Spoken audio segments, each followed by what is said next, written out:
Conti, bella palla per Rebic, Ibra, Rebic, il tiro, goal! Hello everyone and welcome to another episode of the SempreMilan podcast. I'm your host, Ollie Fisher, joined once again by Anthony Torgrud. Hey, what's up guys? Not too thrilled to be here.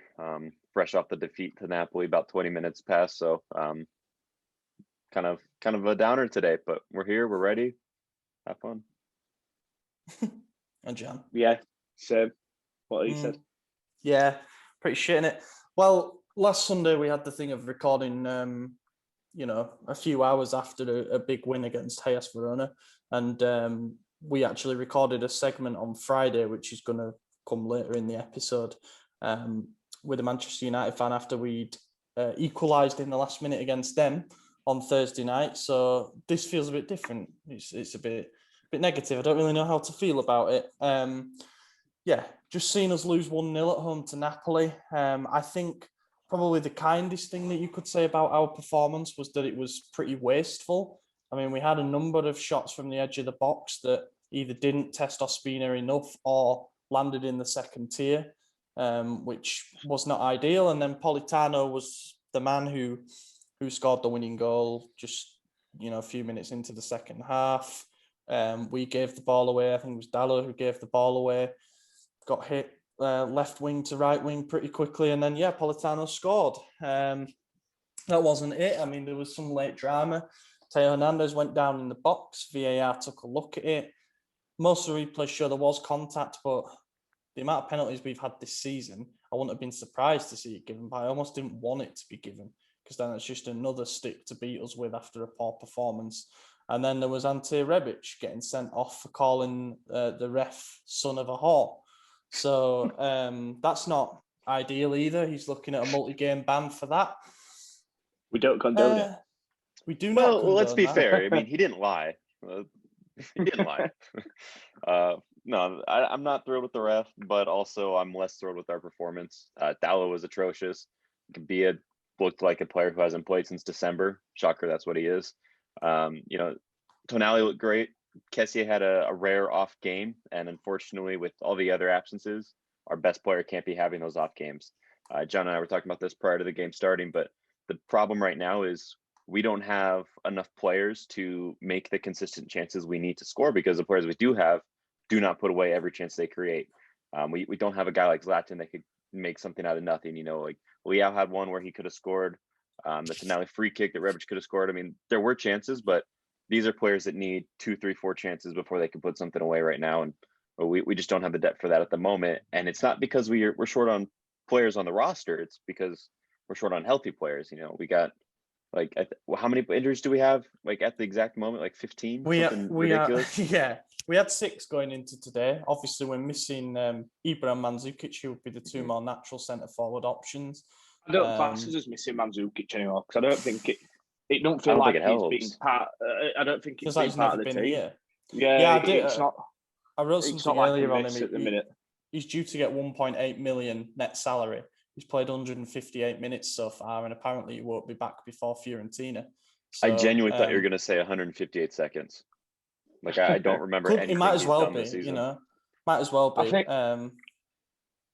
me and AJ was talking about also before the game. Like you kind of want to put a bit of criticism on Pioli, but it's hard to when he's not able to field a consistent lineup for more than a game. Like we put in such a good performance against Man United, and you think, right, we keep this team going into today, and then Calabria's out injured, which we kind of knew would come in because he came off of a knock. Kay gets injured on game day, and then you start having to change everything around again, and there's just no consistency. Tomorrow he's now had 3 partnerships at the back, maybe 4. I don't know if he's played with Lulu at centre back yet, and it's just hard for anyone to get any consistency together to form a partnership. It's hard. It is tough at the moment. And what have we talked about before? This idea that getting a batch of players back from injury might not actually be that helpful because the cohesiveness is lost. Like you look at Teo and Calhanoglu, they both came back into the starting 11.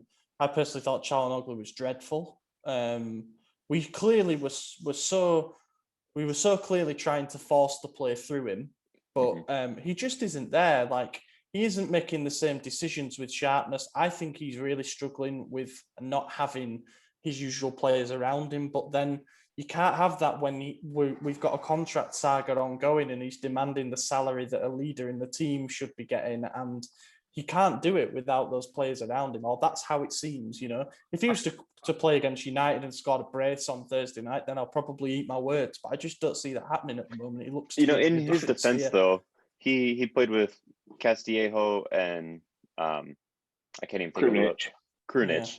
And Leao up top. Yeah, I mean, none of those are like you said, the players he's used to being around. But when Salamakers came on, when Rebic came on, when Diaz came on, you saw an instant improvement in the team. And it makes you wonder that if it was just Rebic and Salamakers and Hakan stayed on, you know, I think his game would have improved as well. I think you have those two players that are at least willing to run forward. You know, counterattacks die with Castillejo. Salamakers will make a counterattack, and that's a big difference there. So I think that kind of hurts Hakan's game, but he also wasn't doing any favors to himself. I think it hurts his game too, but the thing is, when you are demanding that contract salary, you've got to be able to turn water into wine. A bit like me and Ollie, it'll come later on in the episode when I was saying how good players create something out of nothing, and that's what Leao did on Thursday against Man United when he won the corner. Like, he was having not a bad game, but then he turned something out of nothing, which eventually got us a goal. That's what Hakan needs to be doing. He needs to be creating chances out of nothing. That's what you pay 5 million a year for in a number 10. Yeah, I don't know. What I really hope is that Ibra will come back. Probably his first start back will be the Fiorentina game, not United game. I don't think we'll risk him, especially now we're dragged into a top 4 battle. But I hope that them two being back together is what's going to kind of, you know, get him going again. Because at the moment, it just isn't there. And I thought it was an interesting decision to start Krunic left wing, to be honest, because the way that we played the game, the first half was very end to end. It was wide open. It was counter versus counter. And, you know, there were a couple of instances like the one where Castillejo was basically in his own postcode and should have been put through on goal. You know, that's the one thing I will say for him. He made a smart run in the first half that should have been found, but I can't remember who it was, didn't have the bottle to play an easy 30-yard through ball. Was it Hakan?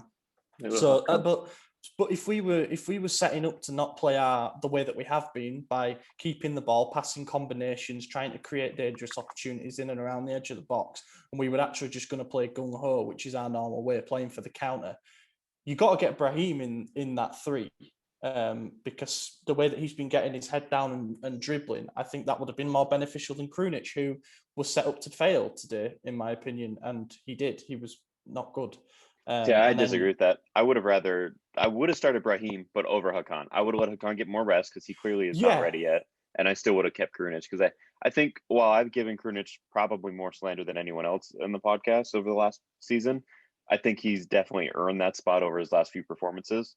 And I think it would be really harsh to sit him just because we got some players returning that aren't fully fit, as we've shown. So I would have started Krunic still left wing but brought Brahim in at attacking mid.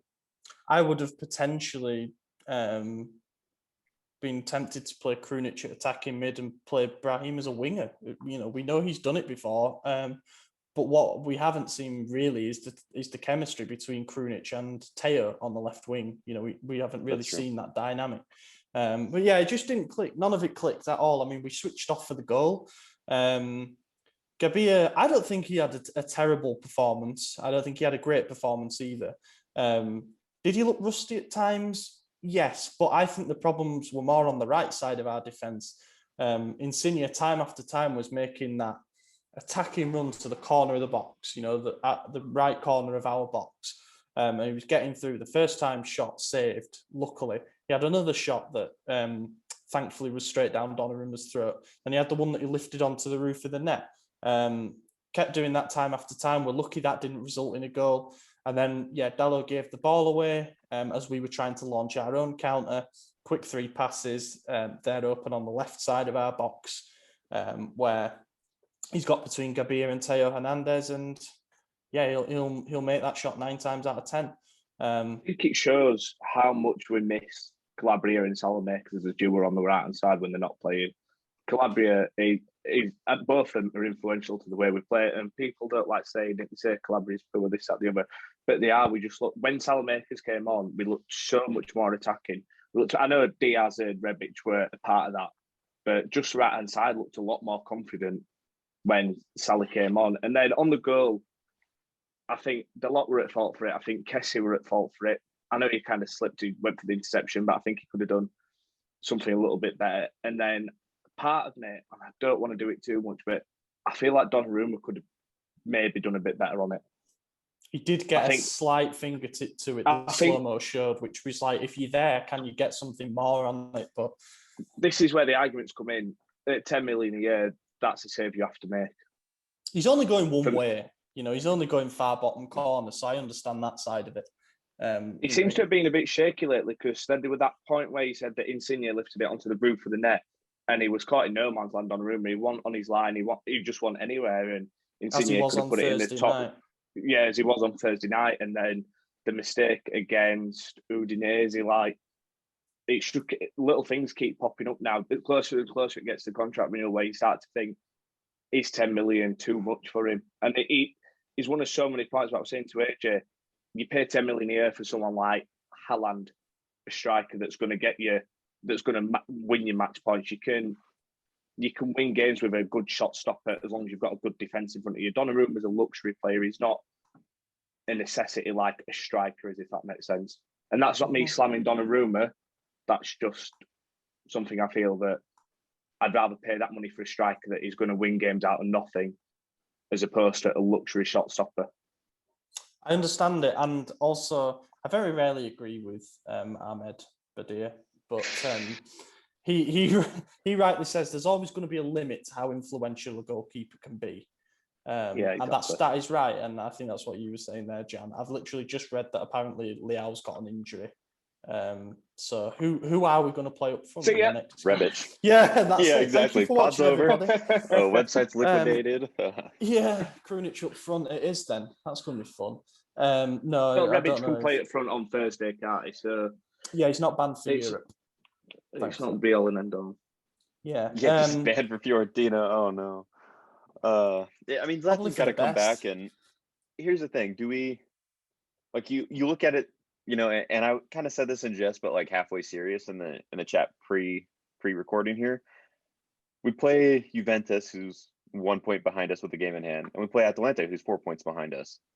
We're almost certainly going to lose to both of them again if we continue to play this way. So do we start Ibra and try to win Europa League and push through that way? I mean, because at this point, it's like, even though we were in a title race for so long, like now it seems like we're in a top 4 battle. And I still think we've definitely got top 4, and I'll stick by that, because I think Juventus now will probably overtake us just because injuries have definitely caught up to us. And that's the first time that I've thought that this season we won't at least finish in top 2. But I'm not worried about the likes of Roma, Napoli, Lazio. They're just far too inconsistent. And everyone's still got to play everyone in around us when we've got 5 relatively, I'd say, easy games, match winnable games on paper. So if we can take 4 wins out of the next 5, I think top 4's pretty much secured.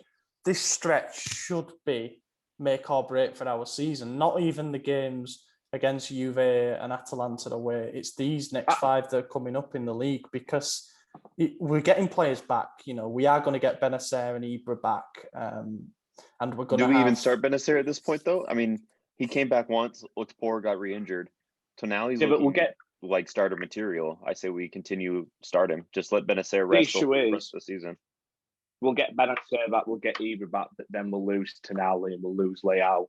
And then we'll get Calabria back and we'll lose Delort or Kalulu. That would be beneficial. I hope we lose Delort. It's just the way that it's going. I think centre-back pairings, as you touched on earlier, is a big thing. Like Kier and Tomori, after that performance on Thursday night, must have been full of confidence. And Kier isn't even injured. Apparently, he's just like not 100% condition-wise, and we made the decision to rest him for the next 2 games. Now, I'm surprised by that, because I would have said, if you can get through these next 2, as in Napoli and United, please just play for us then, and we'll rest you against Fiorentina and then you can go to the international. That's another thing. We've got internationals coming up at the end of the month, and we've got a lot of involvement in that. If we could, and I know it can be done, but it'd be nice just to say it's hard with the Euros coming up, but just be like, yeah, no one's going. We need everyone fully fixed. We're a couple of injuries away from it being literally total carnage. If a couple get injured, Zlatan goes up to Sweden. I mean, that's gone. He's going to get hurt. Yeah. I know he gets hurt if he gets called up. I don't think he'll go. I think he might have done if this injury hadn't have come along. And I know there's been reports even while he's been injured that he's still going to go. But I think he'll be. I don't think he'll be daft enough to. I think he goes because then. I think he'll go to the Euros. I don't think he'll go to the Euros without going to the national team for it. Isn't there one more though? No, then it's your friendlies in it just before. So he might do that just to get back to. He's going to get called up. He might not play a lot. He might come on like an 80th minute substitution or something, or come off at halftime in a game, but he'll go. I think that's what'll happen. If they want him to the Euros, striker, they can't not call him up. Yeah, I suppose. No. It'd just be unfair for everyone that's got him there. And I know it don't matter because it's Ibra or whatever, but you just that's why I think he's going to go too, because it's Ibra. He gets what he wants, except for a goal apparently. Yeah. So not good, really. I don't even know who to pick out after that. I'm seeing Leao getting slated again, but if it's true that he was carrying an injury, I just don't know what you can do. But again, I don't think it was that bad. Like Taylor played that nice little through ball for him. If it were a yard short of the pass, that's 1-0 Leao. Like he'll just chip it over Ospina. The one where he's missed somewhat of a sitter, but I think Koulibaly just does enough to put him off. When the cross is coming in, he's 1-on-1 with Ospina. And that's what the top centre backs do. They put just that. Oh, you're talking about early on? No, early on in the game, he missed that shot completely. Like he missed the ball. He went down as a shot on target. But that's what I mean. If the pass were a yard shorter, he's got that.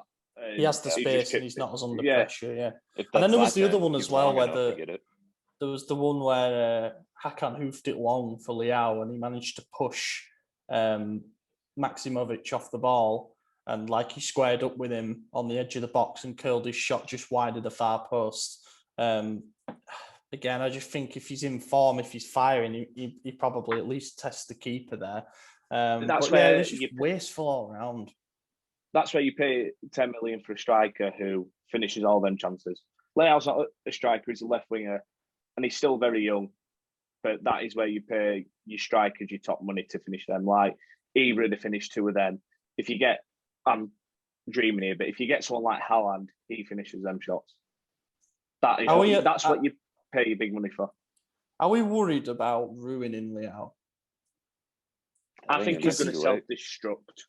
I think he's going to self-destruct himself with he's focusing on too much too young. It's a bit like what Jesse Lingard did at Man United, where he creates a clothing brand when he's getting all this media attention. And now Leao's doing this rapping because he's got a load of media attention from being this young superstar at Milan. And he's just going to go on a downward spiral from that unless that's what you pay the money for Ibra for, to pick him up by the scruff of his neck and throw him into training every single day and say, no, this is your focus, or quit football and go be a musician. Which is what he has done. Leao speaks about Ibra as being like a big brother presence, which is good. And I think it's brought his game on leaps and bounds. But it's gone the other way where we saw flashes of him in the first half 2019-20. And he was very inconsistent. And this season, we saw some good stuff from him in the first half of the season. And he's now not scored a goal since January the 6th, I think it is. So he's tailed off again a bit. And I think we're going to be faced with a difficult decision this summer. And my first hot take for a while is that if a decent offer came along, I'd sell him. Because I don't know if he's ever going to fit for us, to be totally honest with you, because we don't seem to know where to play him.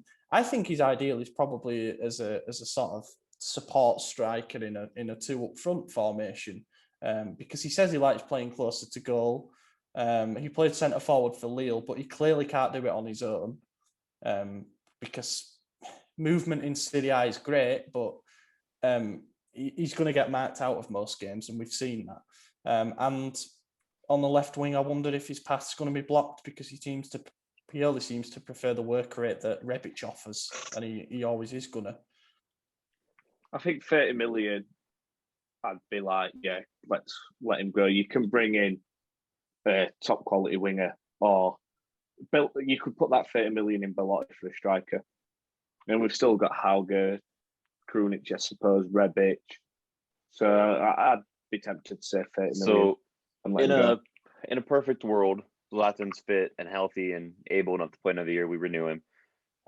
We let Hakan leave, free up that money, and switch the formation 3-5-2, Leao and Zlatan up top. That way we could get Tonali and Benacer and Kessié in the mid together. And I think that would be our best solution, because Tonali's a better free kick taker than Hakan. We saw that today.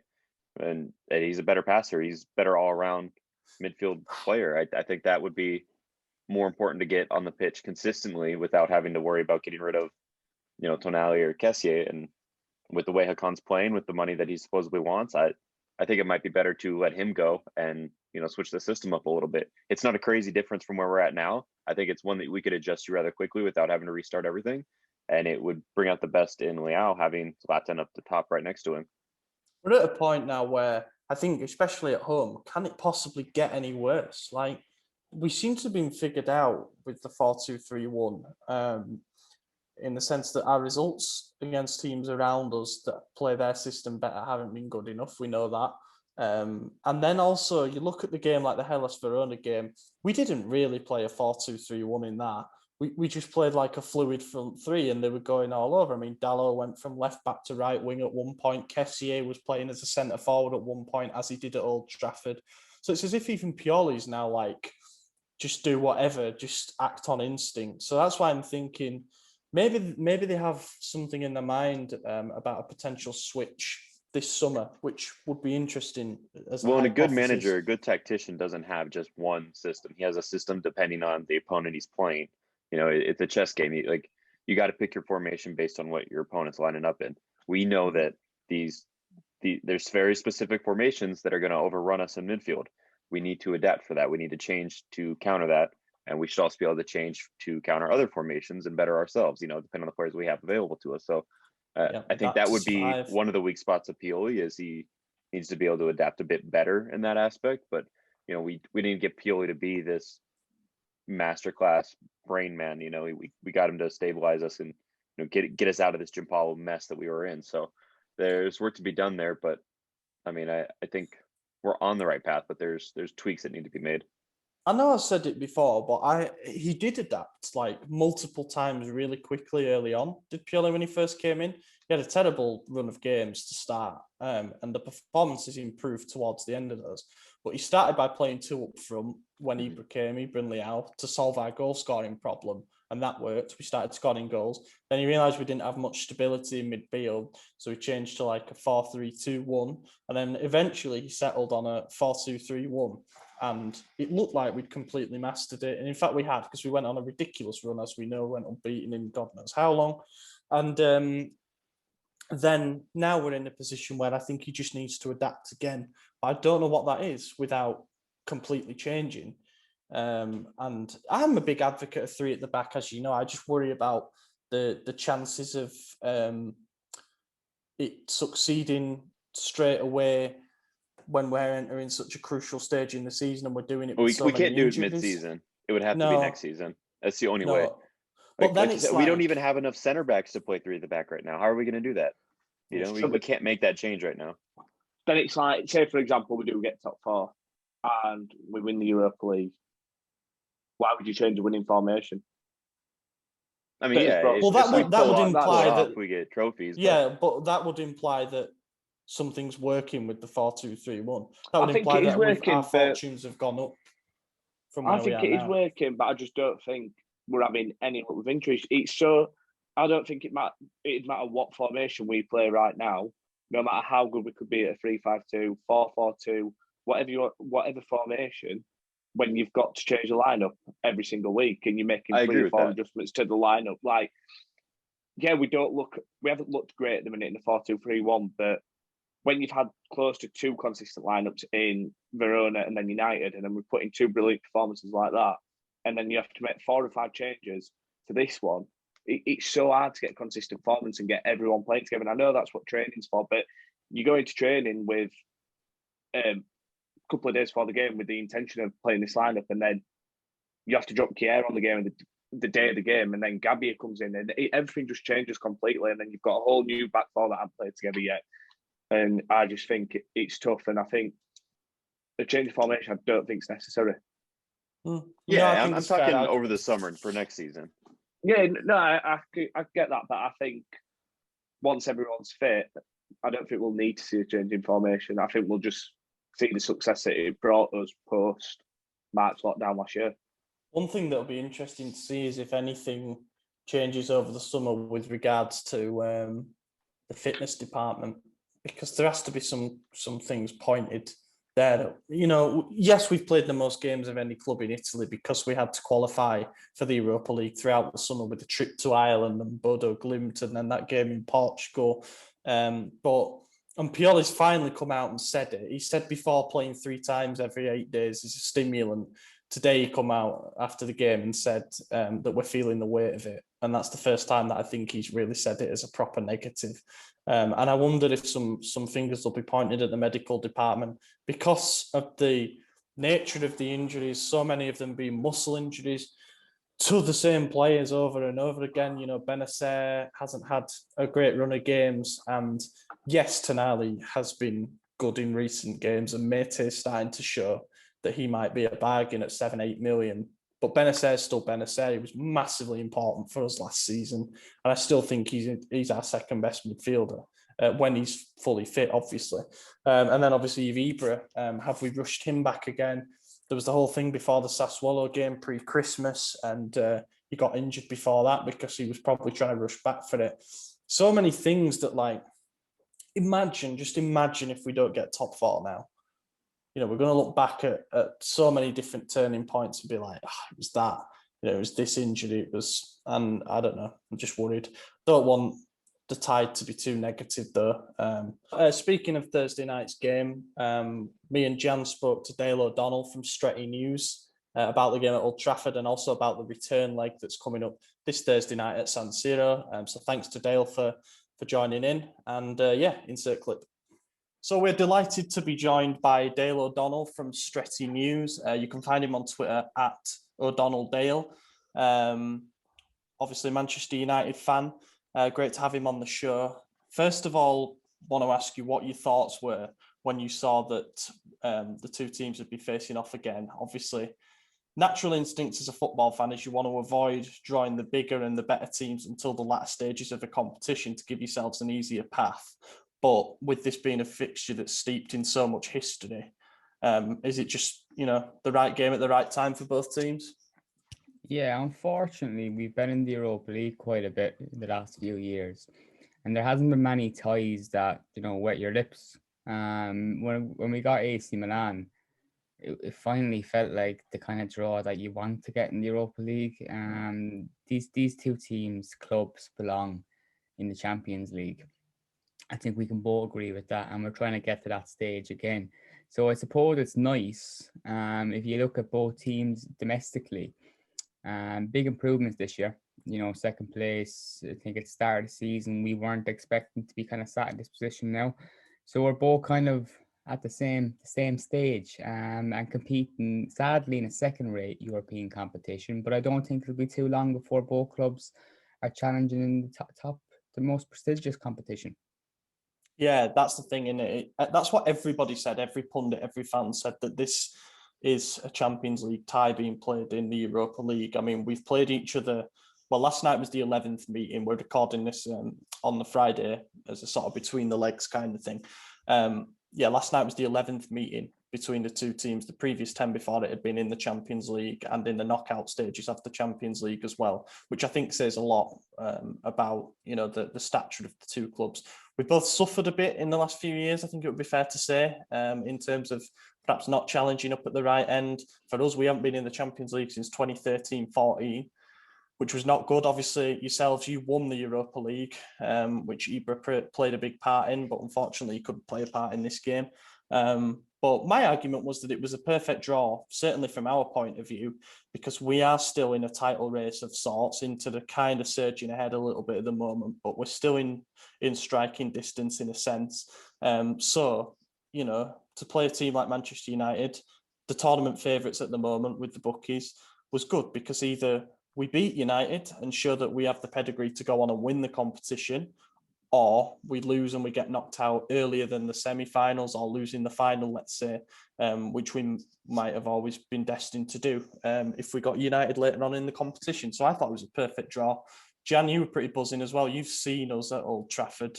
Every time I've had a chance to go to Old Trafford, I've seen us, and I've seen some bad results like the 4-0 battering 11 years ago. That were horrendous, and I had to sit next to my United fans. But then I've seen the good side of it when Crespo scored, and even the 3-2 game, where that was lovely to see the way that Kaká destroyed the defence. Like, that was just a magical night. So good not to be there, because when this game were announced, I was absolutely buzzing about it. I think it gives the Europa League some credibility when a Champions League matchup is played in that. And I think this game, both legs will probably be more watched than the Europa League final itself. I know it sounds a bit ridiculous, but it probably will. And it were a good chance for us to see, look, United are a Champions League team. They've dropped down from the Champions League, and it were a good chance for us to see where we're actually at, what recruitment needs to be made in the summer. And judging off last night's performance, not a lot actually needs to be made, considering that we're our second string side. Yeah, it was. Dale, I mean, you'll have seen through match previews all of the build up to the game. The media headlines were dominated for us by the absence of Ibrahimovic, Mandzukic, Calhanoglu, Benacer, Teo Hernandez, Rebic, Romagnoli. We basically had 6 or 7, depending how you interpret it, starters out of the game. United obviously were without Rashford and Pogba. Rashford makes you tick from an attacking point of view. But you must have been thinking that you'd get an easier game than that. Yeah, 100%. Looking at the injuries even we had, I was taking that into account, and obviously you're going to miss the likes of Marcus Rashford. But the players in with AC Milan were missing, you know, Zlatan. When you take Zlatan out of any team and his kind of experience, that's a huge blow. I remember watching him at United, and we were told a shadow of ourselves when he wasn't playing. And it was still, well, I suppose before this season, we still kind of missed that character up front, and there's still talk of need for a number 9.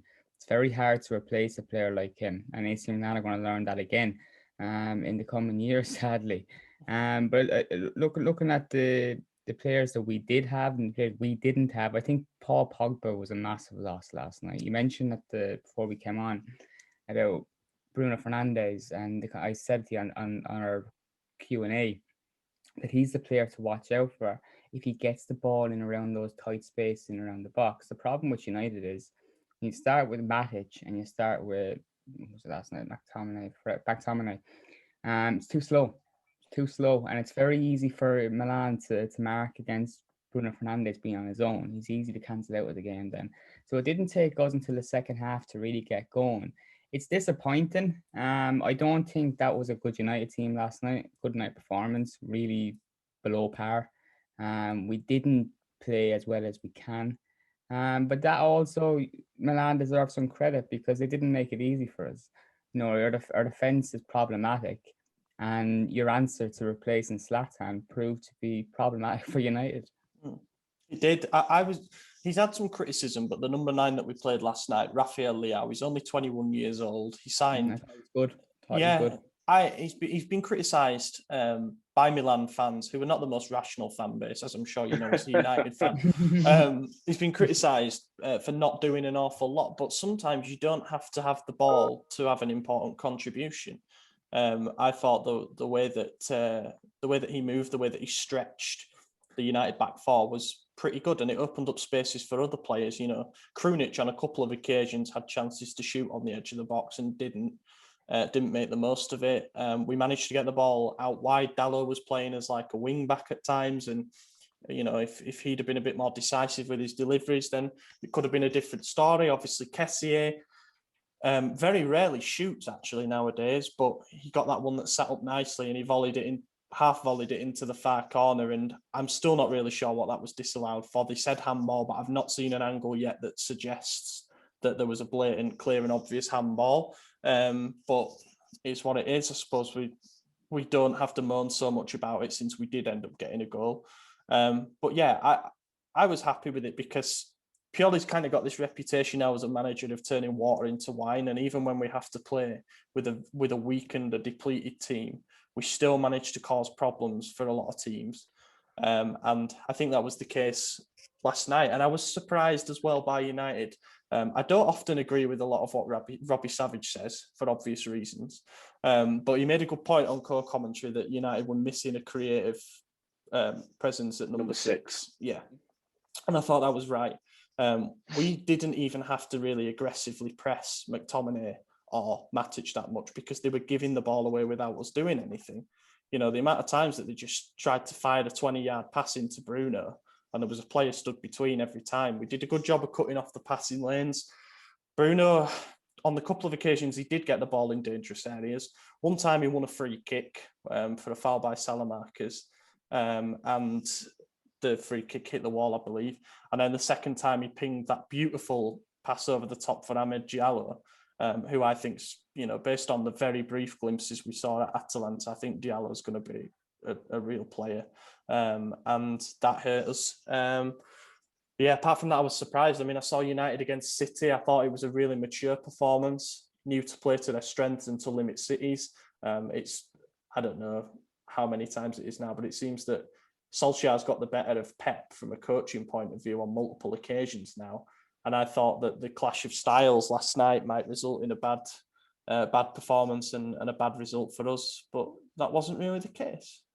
It was another one of those games for United, which we've had a few of them since the turn of the year, in which just don't show up. And it's a big problem for this team. You mentioned the game against Man City at the weekend. That was only at the weekend. And for once, we performed really well defensively. That defense has been shambolic this season. And it's why you have two holding midfielders who don't really have much mobility, just sat planked in front of the back four. Like, United need to kind of make a decision with their next step going forward to reach that next level of what way they want the team dynamic to be. They really need to get a midfielder in who can do the job McTominay and Matic can do, someone younger than Matic. If you can bring in one of those players and then have a number 6 like Pogba there for creativity purposes. Declan Rice? No, thanks. No. I don't want it. You'd actually benefit from someone like Frank Kessie in your centre midfielder, partnering Pogba. Like, that'd be the perfect signing, but you can't have him. You mentioned something there which United don't do, and we spoke about Bruno Fernandes. Paul Pogba joined from a very good Juve side, right? And you look at that Juve midfield and the players that surrounded him. We bought that player as a youngster, brought him to Manchester, and didn't have that same team dynamic around them with superstar midfielders. You know, we kind of expected Paul Pogba to come to England and suddenly become this different midfielder, maybe a Yaya Toure or something that he just wasn't, you know. And I kind of he frustrates me as a player. The way he carries himself, the way his agent is. I don't like Mino Raiola. I don't think many people do. Neither do we. You know, so it's just I feel sorry for him. And then there's times that I don't like him. But with Bruno Fernandes, you mentioned the kind of players that would unlock him. This is something I really need to get right now. Because how many years do we have Pogba and they haven't got the players to get the best out of him? Bruno Fernandes is a class act. And the way in which we need to unlock him is by having similar players of his level. So that the focus isn't just on him. Focus has to be on 3 players. Let's flourish Marcus Rashford. He wasn't fit last night, but a player like him to take some of the responsibility in the final third. Yeah, Bruno's amazing. Don't get me wrong. I was scared about him more so than anybody. If he started pulling the strings, especially on the counter, and brought the fast wide players into it, I thought we'd have a long night. Didn't end up happening. I mean, I'm not a football manager, just to put that on record. But even I could have said playing 2 6'4" holding midfielders last night was absolutely unnecessary because we had one striker up front who would not win a header if we played for 900 minutes, let alone 90 minutes, in Rafael Leao, and an attacking midfielder in Rade Krunic / Brahim Diaz, who's 5'6" or something like that. You didn't need that in there. You didn't need it. I almost thought it was kind of overkill. And I don't know what would have been a more a more positive, proactive choice. Maybe Fred in there, but I don't know if he was fit enough or what. If you look at the role even Luke Shaw came on and played, Mm. you know, it'd be interesting to have him as an extra fullback getting up and down the line and helping out midfield. You know, you mentioned your manager's a bit crazy at times. I'd like to see Solskjaer be a bit bold when it comes to little things like that and stop being so maybe pedestrian or so conservative with his choices. Yeah. Those two holding midfielders, yes. Now I know Scott McTominay isn't a holding midfielder by definition, but he's that mold of player. And I also think someone like him, if he was sat alongside the type of player we're talking about, I think McTominay would then be allowed to push further forward. And if he at his best, that's what he does. He drives up and down the pitch. But right now, we haven't got that dynamic, and it seems like players are being pigeonholed in playing certain roles and not getting the most out of the team as a result. Well, I've no problems with McTominay when he gets fouled because he scored twice against Leeds and we both hate Leeds. So. We're both Huddersfield fans. So, yeah, McTominay can get forward all he wants if he's going to score at Ellen Road later this season. As I say, overall, I was kind of positively overwhelmed by our performance. I thought with all the players out, we did a good job of causing problems, but also staying pretty solid at the back. Big problem for United has been the centre-back pairing. Obviously now seem to have a bit of stability with Lindelof and Maguire. From what I've seen, though, I don't know if that is actually a long-term answer. You see a performance from someone like Kier last night, and even Tomori, even though he was arguably a tiny bit at fault for the goal, I still think that was just an elite ball over the top from Bruno Fernandes that is going to cut most defences in half, and actually a pretty good backwards header from a small winger. But yeah, would you take either of those centre backs to partner with Maguire? Haven't seen enough to say. Yeah, I'm quite fussy in what we need here because so many names being linked about, and every summer Manchester United seem to be linked with one or two defenders from Serie A who I haven't seen a lot of. A few years ago, that was Koulibaly. Have a few theories on him. He's still at Napoli. You know, so much talk about him. So much talk about this massive transfer. He's still at Napoli. At 28 now, it's kicking on. So I when I see 28? All these, I didn't even know that myself. Bloody hell! So fair, I thought he were older, but it's one of them things when you're at Napoli, you kind of. It's not about hunting trophies, is it? When you go there, you end up staying there. Like Insigne is more than good enough to play for any top club, but he stays there. Koulibaly, they're a bit of an annoying. They're like a cult team, a bit like Liverpool. Yeah. The whole "this means more" thing. They're a bit annoying in that regard. Football's Westboro Baptist Church. Oh, I wish that could be the pod title. That's fantastic. No, but seriously, what I think United need is we need top class. We need top class. The players that you're mentioned there, these AC Milan defenders standing in, that's fine. Get those young players in to kind of build them for the next coming years. But what United need class now. They need a Champions League standard centre back. Harry Maguire is not one of them. Harry Maguire, they spent money on him, expecting him to be the main block back there. No, he's not top class. He's just not top class. I think he's good. I think he does a job, not consistent enough to be called top class, and he does not get the best out of the players around him like United thought he would. Think he'd look better with a better defender next to him because he's had every partner there, and he's had Lindelof by. This is the thing. I think Eric Bailly's a good defender. I like him, mate. Problems with injuries, but I thought he was good. Night. I mean, he's one of the only players I've seen keep up with Rafael Leao when he gets full dribble. Yeah, that recovery tackle he made on him was big. You know. Yeah. So this is the thing. If you ask most United fans what do they want beside Harry Maguire, they'll say we want a pacey centre back. We've got one in Eric Bailly. His problem is injuries. God only knows how good he'd be if he wasn't injured the whole time, because I think he's really, really good. There's a crazy streak to his game that you don't know what he's going to do, because he could tackle it for forward with a boot into his chin. He's crazy at times, but I love him. But then again, what United need is someone that's going to play 40 so games a season. You look at when Chelsea last won the league. I don't know, was John Terry 39 or 41? He was old, but he played every game that season.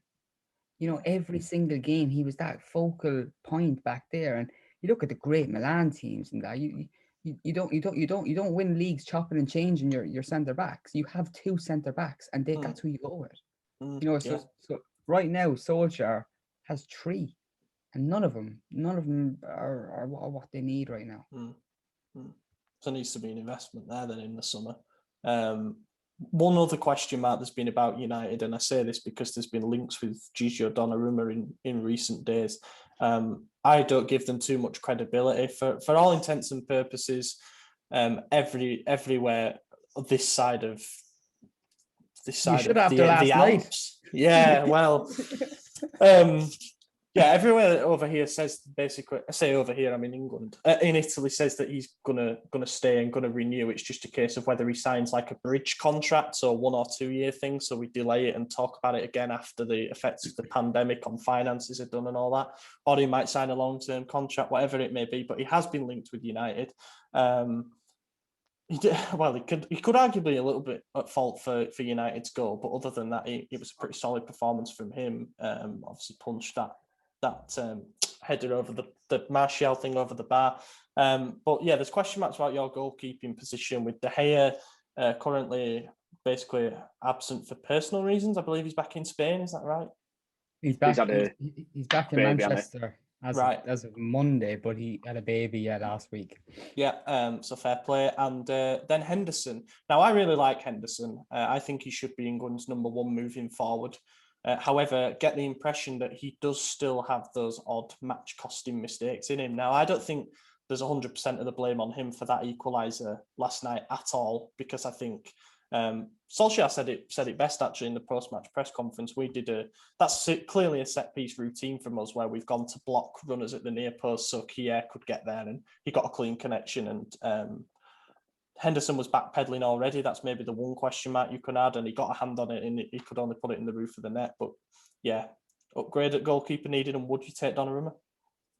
Well, yeah, I would. The problem is his agent, really, isn't it? I don't want United dealing with Raiola too much.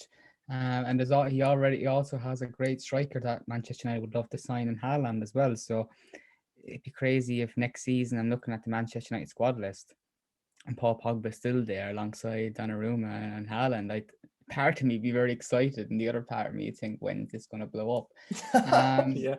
But Donnarumma, yeah, look, he's one of the top goalkeepers out there if Manchester United were to dip into the market. I think right now, Solskjaer probably doesn't know yet what will happen in the summer, because I'm very keen to see Henderson given between now and the end of the season. I don't think De Gea is going to be first choice goalkeeper next season. He's probably going to move on in the summer. And although we have a lot to play for this season in Premier League and in the FA Cup and Europa League, I would give Henderson the benefit of doubt between now and the end of the season, because if we don't know where we stand in him. Mm-hmm. I can't give a proper opinion on him as United first choice goalkeeper until he does a run of 10 games. He'd run of 10 games. But come the end of the season, if I'm not convinced, I'm still thinking the way I am, United would have to go into the market, and Donnarumma will be on the list because he'll be on the list, and it might make him hold back and sign a new deal with Milan just yet. He knows this summer that his deal's going down, and if there's a big club like Manchester United looking for a goalkeeper, Raiola's on the phone already, and that's how he operates. If United are not completely sold on Donnarumma, I'd say the goalkeeper make up his own mind then, and he'd stay at Milan. Because he's under no pressure. He's wanted by loads of big clubs. You don't get much bigger than Milan either. Yeah, we keep saying on this podcast that when things are going right, there doesn't seem to be many better places to play football than at Milan, because of everything that comes with it. And Maldini is definitely a good man to sell the project, not only to players that might sign for us, but also those who might renew. Very charismatic, and when he gives his interviews, he outlines our project in a way that makes a lot of sense. It's realistic. He says it's going to take us 4 to 5 years of being in the Champions League until we can afford those top level investments again. But I'd rather he say that than say this summer we're going to go out and sign Haaland, we're going to sign, everybody. But I think Donnarumma stays. That's my gut on it. And whatever you do, You need to make sure you sell Joel Pereira this summer because we've got him on loan at Huddersfield at the moment and he's absolutely awful. Cardboard hands. He's got the nickname now. How about I throw it back to you then? Tui, would you take a swap with De Gea for Donnarumma? No. 22. Donnarumma's 22. That's the thing, and he's already got over 200 appearances for us. I mean, that he's been playing for us since he was 17. So definite no. I think he's the most. I don't think he's the best goalkeeper in the world, but I think he's the most valuable by a mile. So you'd have to be sending over a Rashford for him. Rashford and De Gea. Like, this is me like overreacting. No, but you would, because we'd need a goalkeeper obviously to replace him, but he is probably one of the most valuable under 23 players on the planet. De Gea and 40 million. No, I genuinely don't think it's enough. But then at the same time, I don't think he's going to leave anyway. I don't think he wants to go. I've been thinking about it, but I've said on this podcast so many times before, Raiola can be as much of a bell end as he wants to be, but the ultimate decision lies with the player. He's the one that signs the contract. Raiola doesn't sign the contract. And if Donnarumma loves Milan as much as he says he does, at the end of this season, once we've got Champions League secured, he'll just walk into Casa Milan, sign the contract, and all this will be behind us. It's just Raiola making things difficult, but that's just who he is. He'd enjoy the Salford Keys. Yeah, I like it. There's some good pubs around there, actually. But yeah, the reason I mentioned Rashford in that swap deal was not to be provocative or whatever, but it's like a similar thing in that a very talented young player, boyhood club, has become a leader of his boyhood club and has done so at a very young age, commendable for what they do off the field, has essentially become an icon of one of the biggest clubs in the world. And that's what Donnarumma is at 22. That's what Rashford is to United. So that's what you're talking about. The problem is half with Raiola for being a dick, as we know, probably the other half with our management for letting it get this late and allowing it to take up so many of the media headlines. But I'm still optimistic about it. And Jan's right in what he says, that if Donnarumma wants to stay, he will stay. He'll refuse every other offer on the table. If he don't want to stay, then that's fine. If a player don't want to be at a club, then let him go. No player is bigger than the club. No, at the end of the day. Maldini could have gone to any club on the planet in his prime. Fergie tried so many times to get him at Man United, but Maldini walked into the office without a fuss, signed a contract. He'd sign a blank piece of paper and just put whatever figure on that like they want, even if it were £1 a week, he'd probably still say, you know what I'm saying? In that sense, and Donnarumma should be doing the same. If he truly loves the club and he wants to stay, and we've got an exciting project, I just don't see why he'd want to leave. And if he does, so be it. You don't need a world-class goalkeeper. You need a top goalkeeper, and we could replace him with a top goalkeeper. It's nice to have him, but I won't be throwing things around if he does end up going. No, that's fair. So we'll see how that one pans out. While you mentioned Ferguson, I wanted to say that I mentioned it in the group chat that we have, SempreMilan one, that I got the overwhelming sort of feeling of class from United from before the game. The way that Solskjaer talked about Milan, in particular, about us being such a big club with a lot of history and tradition and one that's on the right way. Even Maguire coming out and saying that he followed Milan growing up because of all the great players that we had. Bruno Fernandes, who we actually tried to sign on 2 occasions, once while he was in Italy and once while he was at Sporting, also coming out and saying the same thing about our history and stuff like that. It just, I don't know. When you hear things like that, it's always nice. There's no mind games at play. It's just an acknowledgement from both sides of the tie that this is big, and hopefully this is 2 teams that are on their way back. Second leg, what are we thinking? What's your confidence level at as a percentage term in terms of progressing? I have to say 90%, because I don't think we're going to perform as bad as that again. I think that was bad. That there has to be a wake-up call after that. And I'm not sure if Milan are expecting some players back, but if it's just the lack of urgency. That's that team last night. And you have the likes of Bruno Fernandes, at least try to get them on the ball. At least try to let them unlock Milan. It just felt at times that the team is just so unbalanced. We haven't got that dangerous attacker coming from the right, which we have on the left some weeks. And it seems at times that's very easy to defend against. Very easy to defend against. I think you tried getting Bruno Fernandes on the ball quite a bit, but one of the commentators said, I can't remember which one it was, and it was true. We man-marked him so well. The second Kessie went off to go chase the ball down, Mate pretty much attached himself to Fernandes and took him out of the game. When Mate went to chase the ball down, Kessie took himself over to Fernandes, marked out the game, and then Tomori stepped up and tried to take him out of the game. I think that was just a very good game plan implemented by Pioli, and I think if we go into the second leg doing the exact same thing, trying to take Fernandes out of the game, I think you will struggle to create anything. You see, with that, absolutely, we could almost play it into your hands, because that's what I'm getting at with starting two midfielders like McTominay and Matic. You know, there's not a lot of mobility there. Are those two players midfielders that Milan necessarily need to watch? No. So you've named about 3 Milan players who all have a free run at trying to follow Bruno Fernandes around the final third. And that is United's biggest problem, is that it's too easy. That's too easy. Bruno Fernandes is fantastic, but he's not fucking Superman, you know, at the end of the day. So, you know, like, you might as well, he's not Zlatan either, is he? You know, there's fucking flying kicks and that. But at the end of the day, he is very good. And until United unlock that midfield problem, you're not going to get the best out of him every week. And it's frustrating because people say in England, oh, he doesn't do it in the big games. I don't think United set up to do it in the big games either. I think probably last night was an example of that, and probably epitomises the way Bruno plays even.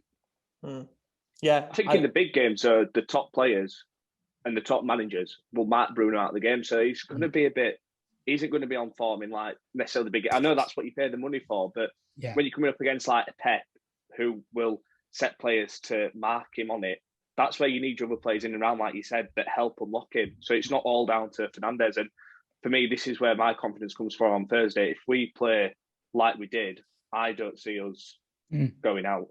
I really don't. If we, especially if we have like Calhanoglu back, Ibra back, Rebic back, Teo Hernandez back, players like that, I just don't see us going out, really.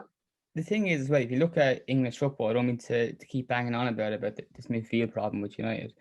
And you look at the last 2 Premier League winners, Liverpool and City, and they both have a similar type mould midfielder in Fabinho and Fernandinho. Okay, two players that are massively influential to how they play football and how they win matches. That's what United need, and that's how the likes of Bernardo Silva and David Silva last season, Kevin De Bruyne, and so many other attacking players. That's how they get the license to roam and to cause absolute havoc. You know, when Liverpool were playing well, and with Salah, Mane, and whoever else up top, I'm getting words mixed up now, but they were very hard to defend against because they kept interchanging. You didn't know who was coming from the right, who was coming from the centre, who's coming from the left. And I think that's what ultimately Solskjaer wants from his United team. And it can't happen until you get the right players in. So hopefully you don't just look at Bruno Fernandes and say we paid 70 million for him, and that's a lot of money. You have to then add to that. You have to add more quality. And United signed Bruno Fernandes a year ago. There hasn't been a big player since then. So this summer, hopefully, get a big one in. Yeah, no, I see what you're saying. And one thing that does worry me slightly going into the game on Thursday is that, well, he should probably have learned his lesson from that. Not only the performance and how disjointed it looked between the 2 midfield lines, but I thought it was obvious after 20 minutes or so that Martial wasn't 100%. I won't say he looked blatantly injured, but obviously he went off at half-time. But he just wasn't affecting the play at all. And if Rashford, for example, is back for the game on Thursday night, all of a sudden we can't put 3 men on Bruno Fernandes because we've got to be very careful of what Rashford does. It's all right when Martial's been marked out of the game and he can't do anything because he looks injured. But you know, if we have a Rashford to deal with, or whoever it might be down the middle, be it Cavani, who's obviously an experienced goal-scoring centre forward, it might not be as easy a run for us. And as you say, I don't know if United can play that badly again. And then it comes down to the away goal. You know, the moment that the whistle goes on Thursday night, as it stands, we will be going through, you know, because obviously a 0-0 gets us through on away goals. So that's interesting because it forces United to come on to us a little bit and they have to score once or twice, as Solskjaer said. And that kind of plays into our hands, I'd say. We're a lot better when teams come at us and we just soak up the pressure And then if we have, fingers crossed, got the likes of Rebic back, Teo back, we can hit United on the counter where it hurts. And with Rafa up top, I'd still go with Rafa up top because everyone said he has a bad game, which is fine, but the best strikers create something out of nothing. And that's exactly what he did last night in winning that corner. He created something out of nothing that essentially got us a match-winning corner. I say match-winning, it felt like a win. Yeah, it did. Last minute equaliser. Yeah. And in terms of the injury situation for us, it appears that Calhanoglu is going to be back for it.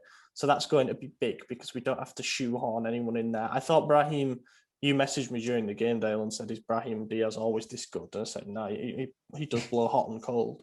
The problem is, like with his size, unless he gets the ball, turns and starts barreling down on goal, which he managed to do once or twice, then he ain't in the game at all. Because he's not winning headers, he's not winning second balls or anything like that. So we don't have to shoehorn him in. We can play Krunic for balance. We can play Rebic out left, Calhanoglu. We have Mandzukic if we want a bit more presence up front. Ibra probably won't be back by the sounds of it, which is a massive shame, to be honest. First of all, because I think if we had Zlatan last night, we probably come away with a win. The amount of crossing positions that we got in and just had no one to aim at. But secondly, because it would have been such a good story, you know, for the second leg, Zlatan to come back against Rashford if he's fit, you know, clash of the devils, all that stuff that's come with it. My biggest fear that comes on Thursday is that we have too many players back fit and Pioli messes with the squad. Like the chemistry, yeah. Yeah, Kessie and Mate are undroppable after that performance for me. Like the way that they marked Fernandes out of the game, the way that they broke up play. So I think he has got some tough decisions to make, but I am slightly confident that we do go through because, like I said, if we just sit back, soak up the pressure and hit on the counter, and we should have a stronger bench by then to bring on fresh legs. I do think we'll go through. I'm not saying United won't score, but I think we've got the ability to score too with a fully fit side. Nice. Right, we'll wrap it up then with a prediction, I guess. Dale, I'll let you start as the guest. I'll go for a 3-1 United win. Jan, you can go next. Bold, I like it. I'm going to say 2-1 Milan. Mm-hmm. I'm going to say 1-1, and I'm going to say it goes all the way to penalties. And then whatever happens is anyone's guess. No, thanks. I would like that. We've got a pretty good record in penalty shootouts, haven't we? I can't remember us losing one for a long time. Like years since we lost one. But yeah, I don't know. I feel like it might be cagey. And also it's one of those where if we go a goal up, if we go 1-0 up, it doesn't actually change anything because United still need the one goal. Yeah. So that's an interesting paradox in a way. But I just hope that, as Jan says, we can soak up the pressure and hit on the counter. And with some key players back, we can do even better than we did last night. But yeah, we'll wait and see. It should be a belter. Champions League tie in the Europa League. Hopefully this is a Champions League game next season because we're both on the right track, second in the league and all that. Yeah, thanks very much for joining us, Dale. It's been a pleasure. If something mega controversial happens next week, then we might have you back on for another segment. No, thanks for having me. You know, we mentioned about the draw, and you know, I work quite closely with the blog. I write about United, so I knew this was going to come around, and it's nice for us as well to get a chance to do a podcast together. So thanks for having me on. Absolutely, man. Pleasure. AJ, what did you think of Thursday night? What do I think of what? Sorry, you cut out there. Thursday night. I think so. Last Thursday's game, we looked really well. I was impressed. I didn't think we were going to do well. I predicted a 3-0 loss. So 1-1 draw in a game that I personally believe we won. You know, I do not believe the Kessie ball was a handball. That was a goal, clear as day. Matic was right in front of the ball. Maguire was right in front of the ball. Neither of them called for it. There's not an angle in existence where you could see definitively it touches the hand. That to me denies the fact that it could be a clear and obvious error. So regardless of what you think might have been with that play, there's no proof that it was a handball. You can't call it. That's the point of VAR. They fucked up. That's a goal. Ultimately, we won that game. But as it stands now, it's 1-1, and I think it's going to be another 1-1 draw at home. And I think United's going to win on penalties. I also predicted, as you'll find out, that it will go to penalties. Winning it. Did United beat West Ham today? I think they did. 1-0 with a West Ham own goal. Okay, right. Interesting. still they're coming into a bit more confidence than what we have, I suppose. But that's going to be interesting. If we get through, I think it'll be a massive morale boost. You know, we've talked at length before about the mental, psychological impact of losing to Inter in the Cup and how that spurred them on. Sia said, who's an Inter fan who was on, said that spurred them on. And it's probably sent us the other way, in a way, because that was a war out there with Ibra and Lukaku, and we came out on the wrong side of it on the results point of view, at least. So then you look at it the flip side. If we can somehow get through on Thursday night, I think it'll be a big, big psychological boost. And then Fiorentina, and then we get a rest, chance to restock, players come back feeling a lot fresher. You've got to hope that's when the things start to stack in our favour. Yeah, I think that's one of the things, isn't it? Like, nothing stacked in our favour this year. And people can say, oh, yeah, but you've had 16 penalties, but we've hit the woodwork like 17, 18 times. We've had 50 plus injuries. Nothing's gone in our favour this year. Literally nothing. As like the Roma game, for example, Roma got that bullshit penalty where they fouled Ben Answer and they got a penalty for it. That's not something going in our favour. Everything's gone against us so far this season, I think. And we've done well to overcome the adversity that we face. Makes you wonder, because obviously we rode a lot of momentum from last season into this season, hence our fantastic run. We've been top for the majority of rounds of the season. It makes you wonder if the way that we end this season then has a bearing on what happens next season. Obviously there's a bigger break between the seasons this time, but let's say we go on a run and we end this season strongly, and then next season we don't have the same bad luck with injuries right off the bat. Who knows? It could then be another Scudetto challenge.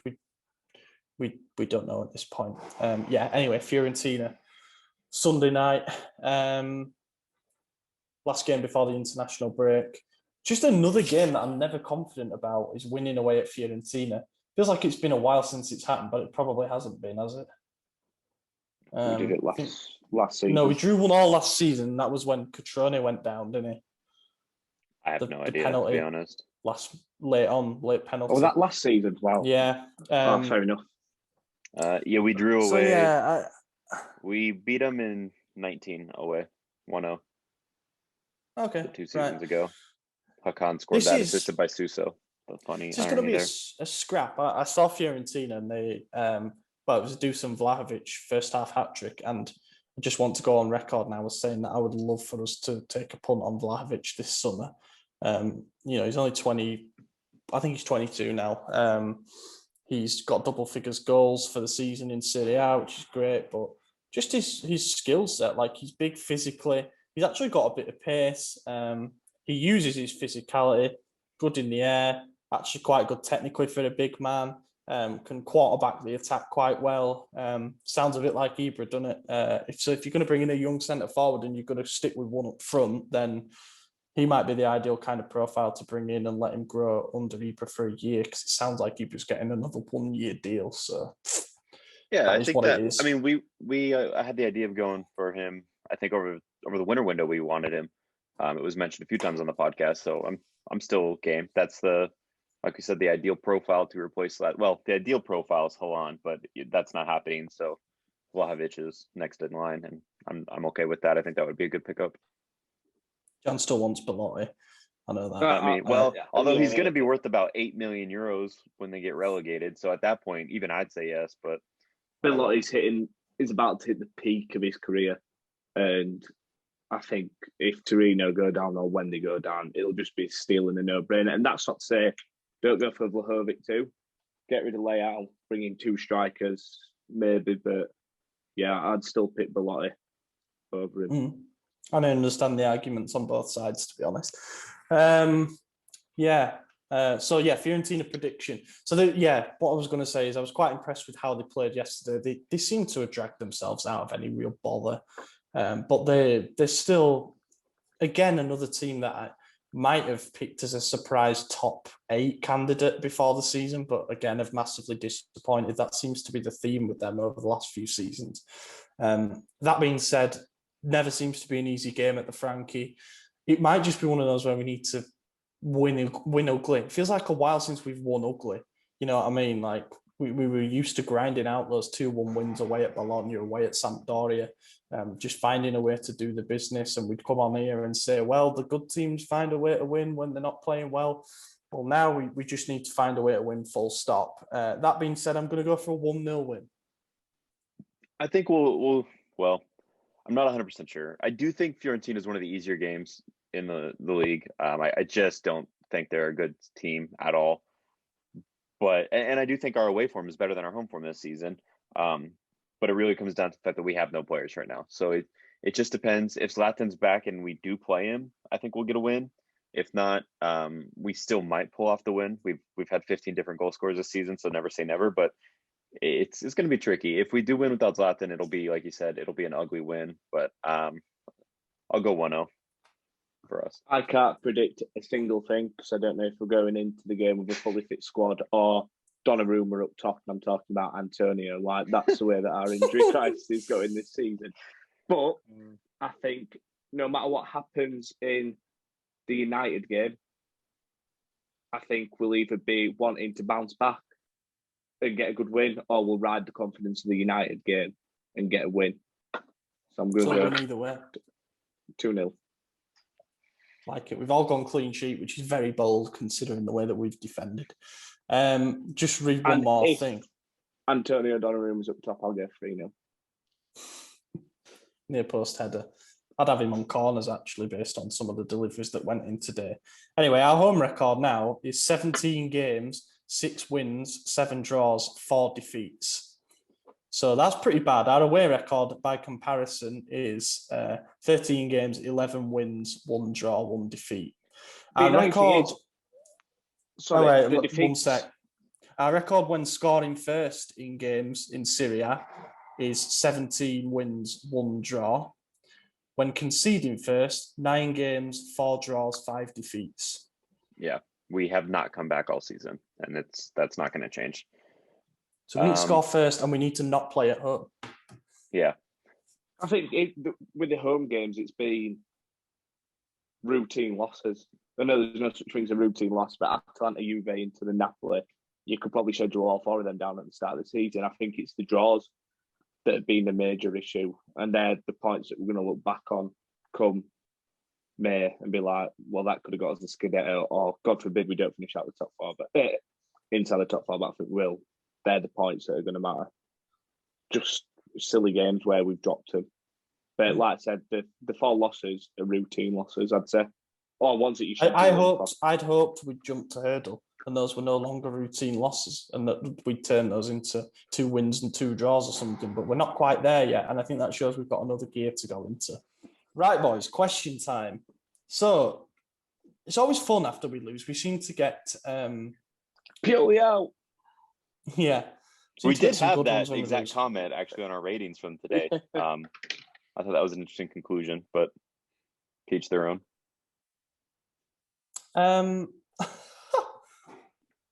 This is brilliant. Right, okay, here we go. There's some great questions here. I love Kyrie. I hope I said that right. Teo's my favourite player, but what is going on with him? Since the new year, I think he needs competition to keep him on his toes. Do you agree? Yes and no. I'll take any players right now. Like we're so thin in numbers that like any assistance is welcomed at this point. But I don't think it's a necessity to improve Teo. I think no, I don't either. I think he's just not benefiting from the lack of so much change. Like he's having a new left wing partner every day. He's having a new centre back partner every game. There's changes in the midfield every game. Like I've said earlier on in the pod, there's just changes, and it's so hard for anyone to find consistency, any player in the team, when it's chopping and changing 24/7. So I don't think he needs competition. I think he's actually got a bit of competition in Dalot after Thursday night's performance at left back. But no, I just think he needs to be a bit better decision making. So when he's going on these long runs, just not give the ball away so easily. Yeah, no, I agree with that. Or the same, like when it happens once in the game, think, right, maybe I've been caught out, but then you see it happening 2, 3, 4 times in a game. And that bit gets frustrating, but I don't think he's anything bad. No. No, he's still one of the best fullbacks in the league, without a doubt. Had a rough run, as you say, not much consistency in terms of the players at left centre-back, left centre midfield, left wing, even attacking midfield because of the runs that he makes and stuff. We do need a backup left-back, I would say, because I just don't think Dalot, once again, we've seen it where he had a decent performance against Hellas Verona, was very average against United and then dropped off again today at right back. I thought he was good against United, but again, I don't think he's going to. Yeah, I don't think he's going to find any consistency when he's 21 years of age, a bit like Leao, and he's getting chucked from right back to left back to right back to left back, right back to left back. Like that's the thing is that when we signed it's a totally different. It's a totally different game when you're a right footer and you're having to play left back, and then the next week you're having to play right back with a different partner in front of you, and then left back with another different partner. It's so hard, and I think he's better at left back, but I wouldn't say he was poor against United. No, I don't think he was poor. I think he was just average. Like he got in a couple of. The one thing that I thought was going to be his strength is the fact that he could cut in and cross on his right, and he just telegraphed it too much. But I think I'm probably being a bit harsh by saying that. I think we're going to go for a new backup left back in the summer. Seems like we've had our eye on a couple of different profiles. Matthias Wiener seems to be one of them. We'll see. I don't know too much about him, and I'm always apprehensive now about players making the jump from South America because we've been hurt the last few times by that, with Paqueta, with Gustavo Gomez. There was another one, Duarte, obviously. It's not always gone so well. Anyway, Christian Espinoza. Let's go for Pulisic on loan next season. He doesn't play much at Chelsea like that. Yeah, I love it. I'd splash all the money on him. His marketability is massive. Chelsea sold more Pulisic jerseys than any other jersey in the last 5 years or something crazy like that. So that would be huge for us as a club that's trying to make revenue, and it would be huge for me as an American because I'd be pretty hyped. Then you could bill, the Milan versus Juventus game as not Zlatan versus Ibra because they're both 40 years old, but you could do it McKennie versus Pulisic and the Civil War or some dumb shit. But I'm all for it. So let's do it. Get him in here. I see John just wincing over there, but I'm about it. I'm almost just going to move on. In fact, if anything, would it be like Tamori v McKennie would be the because English v American? We could have the war of what was it called? The Revolutionary War. Yeah, the Revolutionary War. That'd be quite cool. I'm with that too. Just with Pulisic, I genuinely don't think I've seen enough of him to be like, oh no, that's brilliant. No, that's horrendous. I know from the marketability side of it, yeah, 100%, because the revenue he'll generate from America, especially when the ICC's on, it'll be huge. But I just don't think I've seen enough of him to be like, oh yeah, let's go for it. He was good at Dortmund by all accounts, but it doesn't seem like it's working too well at Chelsea. Otherwise, it was under Lampard. He scored 26 goals in his first 22 games for Chelsea. Surely it should be better under Tuchel, who kind of brought him. Yeah, but he hasn't played yet. Tuchel's been saying that because he knows what he's like as a sub, he thinks he's the perfect player for the last 30 minutes of a game, which is great from a managerial standpoint to have that. But as a player, obviously, you want to be the starter. You can't be a bench player. No, and as a right wing, if there's a position we need to replace, it's a right wing. So it can't hurt. Although I will say, even prior to McKennie going to Juve, I always said that he was the best American we have right now. So I would sign Callum Hudson-Odoi before I sign Pulisic. Oh, God, it gets worse. Jesus Christ. No, because Pulisic is a left winger, so we don't need another. Lab Gorilla, it would be great to. He's not a right winger. You can throw him on the right easy. Yeah. Yeah, but we've had this. It doesn't always work. Yeah, I think he's more dominant on the right, but it doesn't matter. We're not signing him. It really doesn't matter. Yeah. Lab Gorilla, it'd be great to hear your opinions on the Mete v Tonali argument as to who's the better partner for Kessié. That's an argument? Well, man. Well, if you look at the last two games, let's look at the last two games. Kessié and Mete did a good job against United, in my opinion. I thought that they were both good. I also thought Mete did a good job against Hellas Verona. I think his last two performances in that regard have been good. Tonali came in did a good job tonight. Yeah, I thought Tonali started tonight alongside Kessié.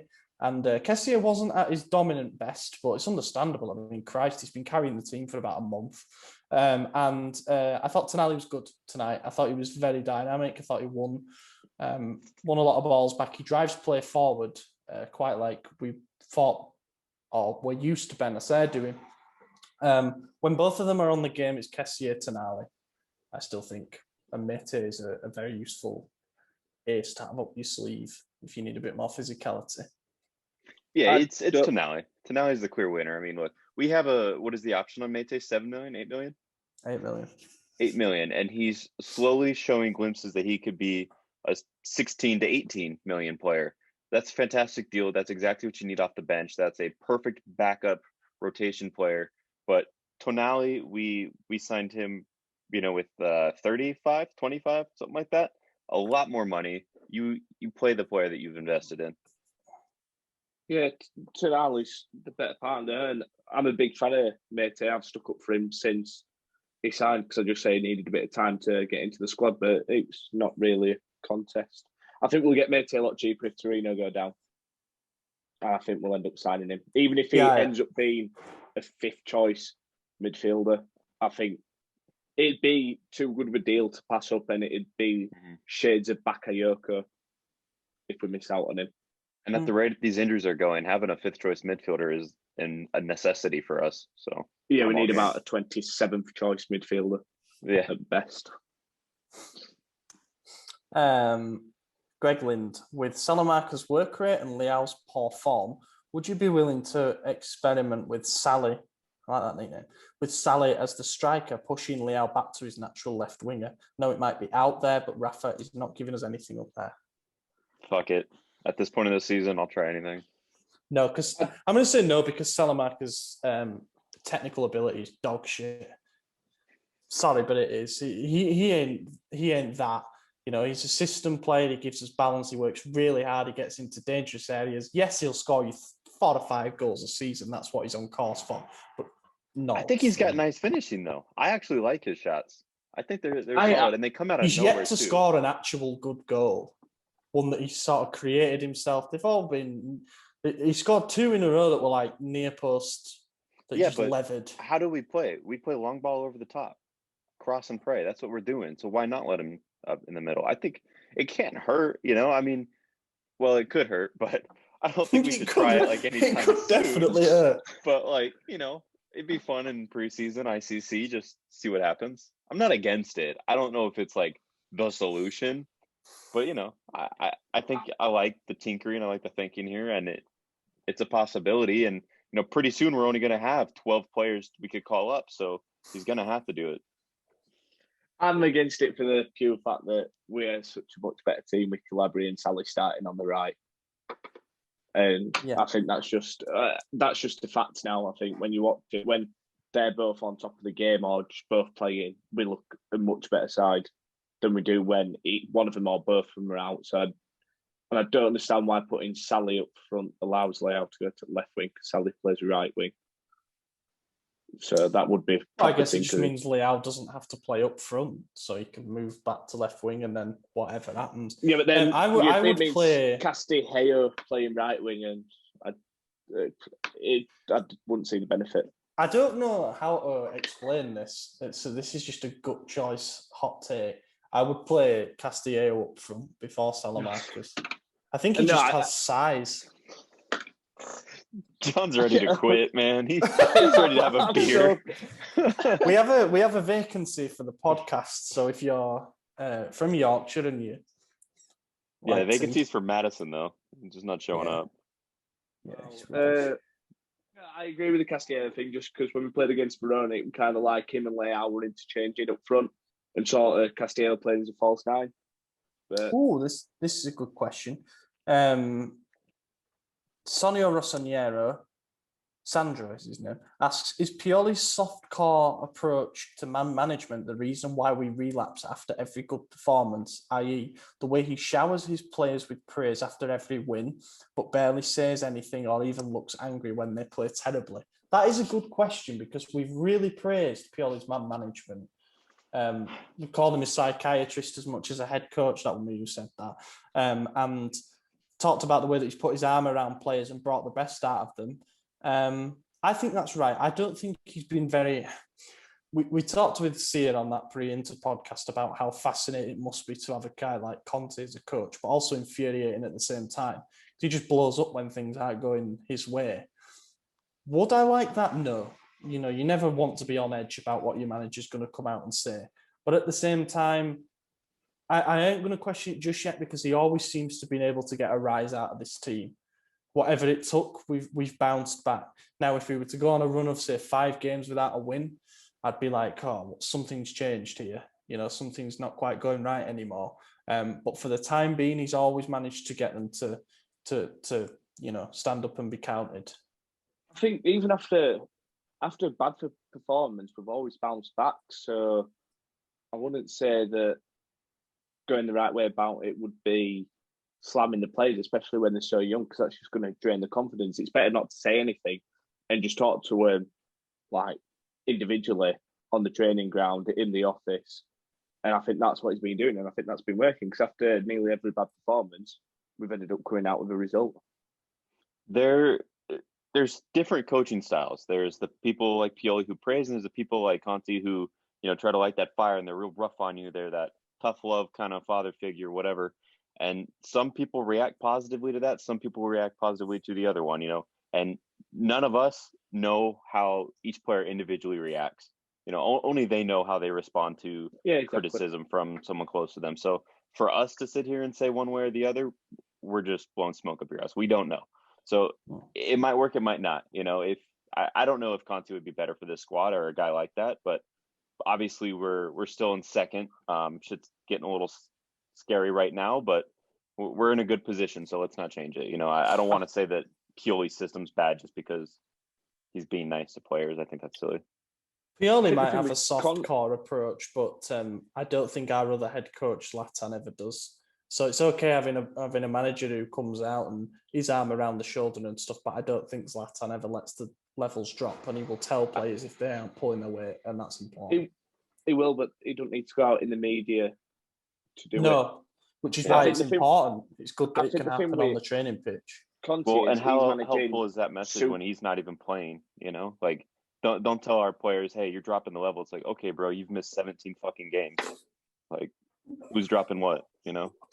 I think with Conte, he's managing somewhat superstars when you look at the wages that they're being paid. So if they drop the ball, he has every right to go out into the press and hammer him. If our youngsters that are earning 1-2 million a year drop the ball, I don't think it's fair to go out and hammer him, especially with all the injuries. I mean, we keep talking about the injuries, but the lads are struggling. So going out and hammering them after a poor defeat, it's not going to do anything for confidence. And tonight, I don't even think it wasn't a bad performance like the Spezia was, like Inter was, like Genoa or Parma. It was just one of them games where we just, whatever we did, just didn't work. But that's not to say we're a bad performance. It was just one of them games where we just looked not in it. Mm-hmm. Mm-hmm. And I'll give the final word to Lucas, who said, please record tomorrow. Sorry, Lucas, you haven't got your wish, mate, but looking forward to the ratings anyway. Why does he want us to record tomorrow? I don't know. I think he's sick of that. Oh, because Maddie can't do it then. That'll be why. Maddie can't stay either. Yeah, I know, but he doesn't know that. That's the thing. He'll assume that Maddie's on. No, actually, we'll give the final words to Adriano Galliani, because he was hospitalised a couple of days ago with COVID. He got it 2 weeks ago, and seems his conditions worsened, so he was hospitalised. Just sending good wishes to him. Fingers crossed he will pull through, obviously. But yeah, it just goes to show, doesn't it? You know, it hits a bit closer to home when it's somebody that you know, love, respect, whatever. So yeah, best wishes to him. I didn't get that message when I had COVID. Yeah, but he said, just people saying, you know, love, have a lot of respect for. I don't respect you at all. I don't respect you at all. You haven't won us Scudetto, mate. Sorry. Yeah, okay, fair enough. Yeah, I've been your host, Ollie Fisher. Find me on Twitter at Ollie Fisher. Yeah, I've been apparently chopped liver. You can find me on Twitter at Turgid45 and John. Yeah, find me on Twitter at UK_AC Milan. Yeah, thanks for watching, everyone, and we'll catch you in a week's time. Conti, bella palla per Rebic, Rebic Ibra, Rebic. Rebic, il tiro, gol!